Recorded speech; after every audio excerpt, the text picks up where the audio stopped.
It still amazes me to this day how many riders don't initially check and routinely check the sag on their suspension. And maybe that's because you just don't know how, or the fact that it usually takes two people. So in this video, I'm going to teach the average everyday biker how to check and set the sag on your motorcycle. And it doesn't matter if you're riding street, adventure, or dirt. It's all pretty much the same. This video is going to cover it all for you. And I'll show you an awesome tool I use called the Slacker Sag tool that I use to check the sag on all of my motorcycles. And with this tool, I can do it completely by myself. So let's first talk about what suspension sag is. Basically, when I mount it, it's how much my motorcycle squats and where the suspension settles. Now this includes my weight, the weight of a passenger, and any luggage. And so let's talk a little bit about why it's important to set your sag. Whatever suspension you have, it's designed with a set amount of travel. It's usually measured in millimeters. And you want about a third of that total travel to be set as your sag. And so setting proper sag really allows the suspension to work for you. We want the suspension to be able to travel down and up, of course, and neither topping out or bottoming out. And so that's super important, obviously, for hitting obstacles on my dirt bike, but Harley is an example, a street bike, when you hit potholes and things like that. And as an example, if you top the suspension out when going over something, the wheel's gonna be off the ground, thus you're not gonna have any traction. And it's worth noting that proper sag affects the geometry of the motorcycle and it optimizes how it handles overall. So I hear a lot of confusion online. You're gonna hear the term sag and preload. Although they work together, the easiest way to understand it is we're gonna add or remove preload on our suspension to get it in our desired sag range. And don't worry, we'll get to that in a bit, so just stay with me. And yes, some manufacturers such as Harley have really tried to dumb it down for sag, and they're basically giving you a table with different weights and telling you where to turn your adjustment knob. And that's because they went through and actually tested where the sag is for the different weights. However, it's all just a range. You may be guessing on the exact passenger and luggage weight. That's why I only use their chart to get me in the range. I check sag and I make adjustments from there. And since we're talking about suspension, no, I don't have stock suspension on my 24 Street Glide. I have amazing aftermarket suspension on it. I've tested a lot of different suspension on the channel over the years. If you look at past videos, I am raving about the Wilbur's Nevomat LDC front and rear suspension for Harley. Absolutely amazing. And I dare say, I've said it before, it is the best suspension right now for a touring application. We sell the heck out of it in the law-abiding biker store. We are just a bootstrap company of bikers trying to help as many bikers as we can worldwide. We will definitely take care of you. I'll link to it in the description below. It is a rather custom order. You order it, and then we're gonna get a hold of you and we're gonna ask for some different information, such as weights of you and a passenger, etc. There's some other things because it's custom made for you and your bike. I can only say it's like riding a sofa down the road, but you don't get any floaty feeling. It's just really hard to describe. I'll pop a video on the screen for you. And if you go over to the Law Abiding Biker store and find Wilbur's Nevomat LDC suspension, we have the videos embedded right on the listing.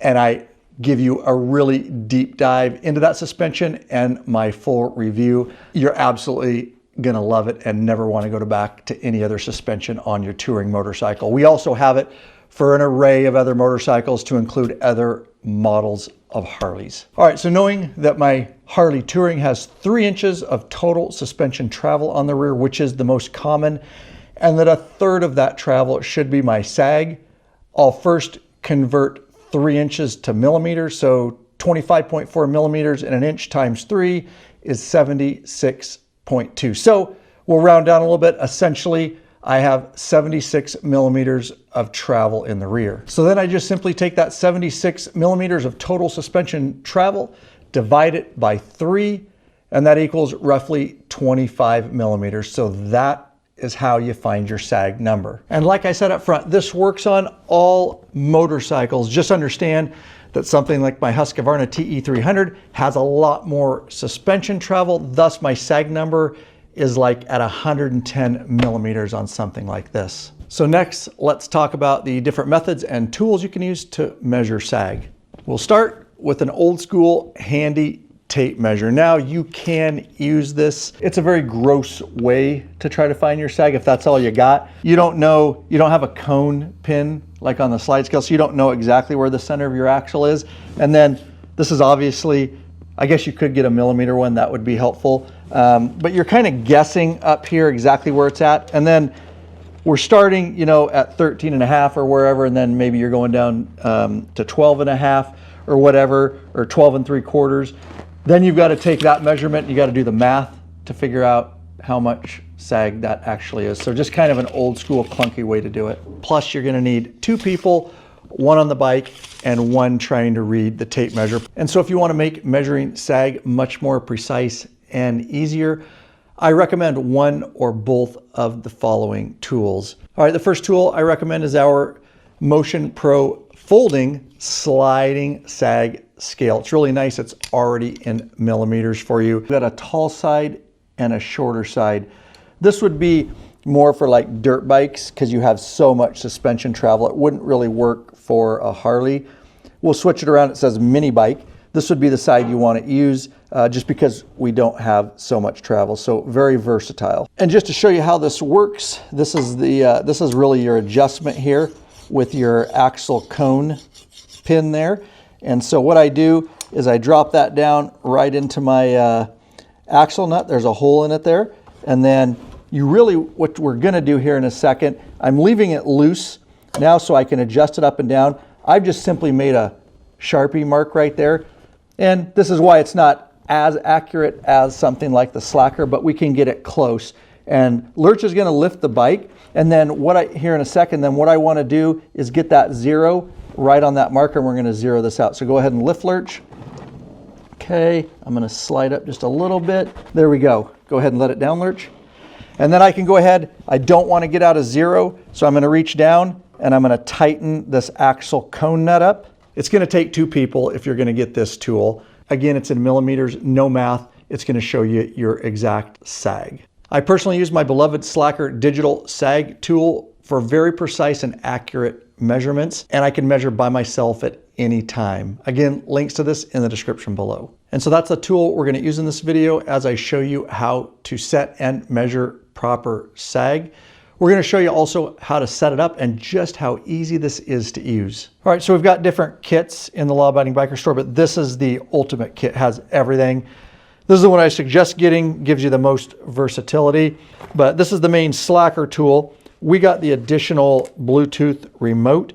Now you could take that out of the picture and not necessarily need it because there is a smartphone app. We'll show you that a little bit that you can pair with this and do some of the same stuff. But this is nice. You can just put on your bars, especially if you're doing a lot of adjustments, if you're out riding dirt or whatever and you want to try different things. And then I got the accessories with it. We'll show you these guys in a second. You can kind of stick them to your bike and we can hook the string to that. But anyways, we're going to get into all that. And then we got this guy here, which you can also hook to a fender and you hook your string to that. But we're going to get into this a little bit more, but I just wanted to show you. If you get the one with the remote, very easy to pair. You're just going to make sure they're off. You're going to take the main Slacker unit, push and hold the power button and the light button at the same time till it says PA. Then you're going to take your other Bluetooth remote, you're going to push the power button and light button till it says PA, give it a couple seconds, and then they'll pair and they'll both read 0. That's how easy that is. This is your main Slacker box. It's got a string. That is what's going to measure the sag. Whatever number is on that screen is going to be transmitted via Bluetooth to the wireless remote. That's what this does. And so you can see it up on your handlebars or wherever you want to put it. And if you want to get a little more advanced, you can download the Motul Service Assistant app. Within there is the virtual remote. A lot more things you can do in here. You can set up your different bikes and name them. And then you can also select to set up a note. And in this case, we just set up, well, I named my bike Ryan SG for Street Glide, and then we set up a note for Wilbur's rear because that's what we're going to start and measure. And then you can actually add an update of travel when you take your first measurement and second measurement. And you can do that a lot if you're changing sag and testing different things, especially out on the dirt or whatever, changing the geometry of the bike. So it's a nice, keeps a little history for you. And just know that if you use the app, you don't actually have to Bluetooth pair it. As long as this is on, the app is going to recognize it. All right, just real quick, we'll get right back into your video. As you can imagine, a ton of man hours, expenses, and effort go into keeping this channel going strong. There is a way you can support us by becoming a patron member, and I will link to that in the description below. There are many benefits for getting signed up, such as t-shirts and stickers. You get access to the private Facebook group, which is a troll-free zone. It is nothing but bikers helping and connecting with other bikers in there. You get access to podcasts early, live video broadcasts and chat, premium videos up on request, and of course, access to all the ride, meetup, and events. We really appreciate you considering becoming a member. Let's get back into your video. All right, for most bikes, adventure, dirt, street, Harley, anything but touring models, there's a little bit of a variation on how you use this there. We'll get to that in a second, but this is generally how this system is used. Now, we've got little plastic sticky tabs that come in the kit, and you can stick them anywhere. I leave them on my dirt bike adventure, so they're always there. If you don't want the little sticky tab on your bike, there's also this tool here. It's just basically a little half clamp, if you will, and it tightens down, and you can kind of put it on your fender or your docking hardware, wherever you can basically clamp it. A dirt bike, you could clamp it to the plastic fender, whatever you want to do there. It's got a little hole on the bottom to where you can hook the string. And so normally this is a huge magnet, and it simply would go on your axle nut like so, and that way you can read it right side up, or obviously we're using the remote, but then you can just go up to your half clamp and you can simply hook this string up, and that is how we can start taking our sag measurement. So on a touring model, a little bit different, easily overcome. The reason is you've got exhaust, we've got saddlebag guards. You really can't get this box in to get it stuck to the axle nut. There's just not enough room. It doesn't really matter, it's just a string pulling out and measuring. So what we've come up with is just pick, it really doesn't matter where you pick when you're measuring sag, you just have to take both measurements from the same points, all right? And so you could certainly put it here on the top of your shock and go down, but you really wanna make sure, the main thing is that you're not pulling the string at an angle, that it's going straight up and down so that your measurement's accurate. So in this case, how we overcome it is we're gonna just use my docking hardware. You could use the fender strut. Again, just make sure you take the measurements in the same place. We're gonna turn it upside down and stick it to that. And that's because that's straight down, all right? And it's a good place where it's upside down, but it doesn't matter because we have our remote or our app. That's actually where we're reading the reading. And we just put a little sticky, one of the sticky tabs that comes in your kit, and we can pull our string down to the bottom, and this is basically the bottom bolt that we're pulling to of the actual shock, and then we can hook that guy up there, and that's how we can take our measurements on a touring. Just be creative, and again, make sure the points are the same. All right, so we're at the point where we are going to measure sag. Now, I mentioned a couple different tools. To make this make sense, I'm gonna have to talk about both. We have the Slacker digital sag tool set up on the bike. That's what I recommend, because I can do it all on my own and I don't need a partner. Referencing the Motion Pro folding slider sag scale, you're gonna need 2 people for that. A lot of it's the same, and I will explain it. It will make sense in a second. So with the Motion Pro slider sag scale, you're gonna have the 2 people. What you wanna do, regardless of what bike you're doing, is take all the weight off the rear wheel. But you can lift 99% of the weight off the rear, or you can put a jack under it and get the weight all the way off.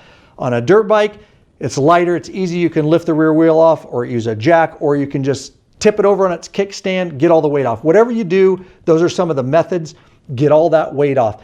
That is where you're gonna take your first measurement with something like the Motion Pro. From there, you just let the bike back down. At this point, the rider's going to go ahead and mount the bike. You want the bike not on the kickstand, upright, and you want it to be in something where the rider can put both feet up on the floorboards or foot pegs to get all the weight off. The rider bounces up and down a couple times. We really want that suspension to settle. Once that settles, that is when you take your measurement. That's your actual sag measurement. And using the Motion Pro, it's going to show you exactly where it's at. And a reminder, you should take that measurement with some gear on. And if you're going to have a passenger a lot, you could do a sag measurement and adjustment with a passenger, without. Sky's the limit on that. Moving on to the Slacker, several reasons I like it so much. Number one, it's just so much more precise, and I can do it all by myself. So I'm going to go through that with you. So the Slacker makes it really easy because it auto zeros. Let me explain that to you. We've got the string hooked up. We've got the remote up here. Remember, the weight of your bike is always creating some sag, and so there's a measurement there.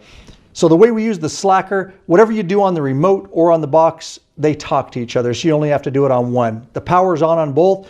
I simply hold the light button for 5 seconds. You're going to see two lines start cycling back and forth. Again, that's going to happen on the box too. Now it is ready to read your sag. Now, from there, I walk around to the rear of my Harley in this case, and I lift all that weight off. And I want to hold that real steady for a few seconds till that number. You're going to see a number, and it's going to go up. Once that steadies out, then you can slowly just set the bike back down.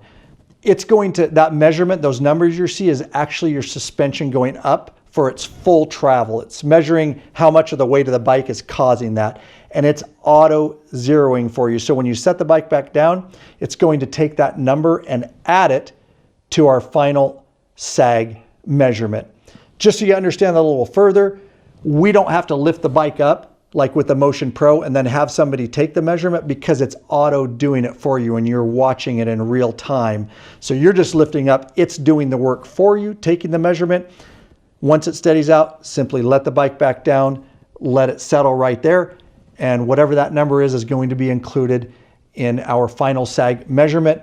And we get that final sag measurement by doing what we did before. At that point, we just mount the bike, both feet up on the floorboards or foot pegs, whatever it is. We bounce a few times, and then we stop and we let it settle. And again, because it's auto zeroed for us, that is going to be your final sag measurement. That's why this tool makes it so easy and foolproof. And again, I can do it by myself. And just to follow up, if you're using the smartphone app, as soon as you start making movements to the bike, it works the same exact way as the remote. But again, using that, you can actually save that measurement for future use if you like. And an easy way to do a dirt bike is the kickstands down. You can literally just lift it up. And then, of course, if you have the Slacker, you'll take your measurement, the wheels off the ground, or with a partner, you'd have to use the Motion Pro. And then remember, you want all your weight on the bike to get your sag measurement. You can use a workbench and hold yourself, or a wall. I just have a stand, and I'll go ahead and slide that up and then use that to get on my bike. We want to bounce up and down, and then my heel is literally on my left peg, and only my toe is barely touching the stand to balance myself. That way we can get our measurement, but you want to be straight up and down like this. All right, so we've checked my sag on my Street Glide. Now, the awesome thing I told you earlier, Wilbur's has some voodoo magic stuff going on, and that's why we love it so much. That's one of the many reasons. So with Wilbur's, it's actually, they've engineered it so it's auto leveling. So I'm not as concerned with exactly where I get it. As long as I get it in that 25 millimeter range, we're good to go.